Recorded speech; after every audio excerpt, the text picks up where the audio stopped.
Hello Starcon Electronic ကပါရှင်လက်တလုံးမှာ Starcon Electronic ဆိုင်ရောပေါ့နော်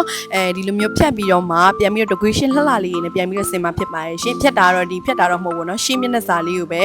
ဒီလိုမျိုးဖြတ်ချတာဖြစ်ပါတယ်ရှင်ဟုတ်ကဲ့ပါဒါလေးကတော့ဖြတ်နေရပေါ့နော်ဒီလိုမျိုးဆိုင်ပြည့်နေရတော့မှပဲပေါ့နော်ဒီ customer တွေကအစင်ဆက်မပြတ်အားပေးကြတယ်နေ့ရက်မပြတ်အားပေးကြတယ်ပေါ့နော်ဟုတ်ကဲ့ပါဆိုင်မှာဆိုလို့ရှိရင်ဆိုင်ဖြတ်နေရဖြစ်တယ်ပြီးတော့ခါကြတော့ဒီမှာပစ္စည်းတွေတွေပေါ့နော်ဆိုင်ဖြတ်နေရဖြစ်တဲ့ကြောင့်ဖုန်တွေလည်းအရန်တက်တယ်ပစ္စည်းတွေလည်းထားရတာပေါ့နော်နေရတဲ့ကြားလည်းမရှိဘူးအဲ့လိုမျိုးဖြစ်နေတဲ့ကြားထဲမှာအားပေးကြတဲ့ customer အများကိုလည်းကျေးဇူးအများကြီးတင်ပါတယ်ရှင်ဟုတ်ကဲ့ပါ Starcon Electronic ဆိုင်ရပေါ့နော် decoration အသစ်နဲ့စာပစ်ကောင်းမွန်ကြီးတွေနဲ့ပြန်ပြီးတော့မှ customer တွေစီကိုစာပစ်ပေးမှာဖြစ်ပါတယ်ရှင်ဟုတ်ကဲ့ပါရှင်ဆိုင်ကတော့နေ့ရက်တိုင်းမပိတ်ပါဘူးရှင်မနက်၈နာရီကနေည၈နာရီထိဖွင့်ပါတယ်ဆိုင်ရဲ့လိပ်စာလေးကတော့အမှတ်1အပေါင်းနေသူဓမ္မလမ်းမကြီးညရက်ကွယ်မြောက်ကလာပမြို့နယ်ရန်ကုန်တိုင်းဒေသကြီးပဲဖြစ်ပါတယ်ရှင်တခုခုစုံစမ်းမေးမြန်းချင်တာဆိုရင်တော့ Viber ဖုန်းနံပါတ်ဖြစ်တဲ့39943993ဖုန်းနံပါတ် Viber မှာဆက်သွယ်မေးမြန်းနိုင်ပါတယ် Starcon Electronic ရဲ့ Facebook Page Messenger မှာလည်းပြောဆိုပြီးတော့မေးမြန်းနိုင်ပါတယ်ရှင်ဟုတ်ကဲ့ပါရှင်ကျေးဇူးအများကြီးတင်ပါတယ်ရှင်အခုလိုမျိုးပေါ့နော်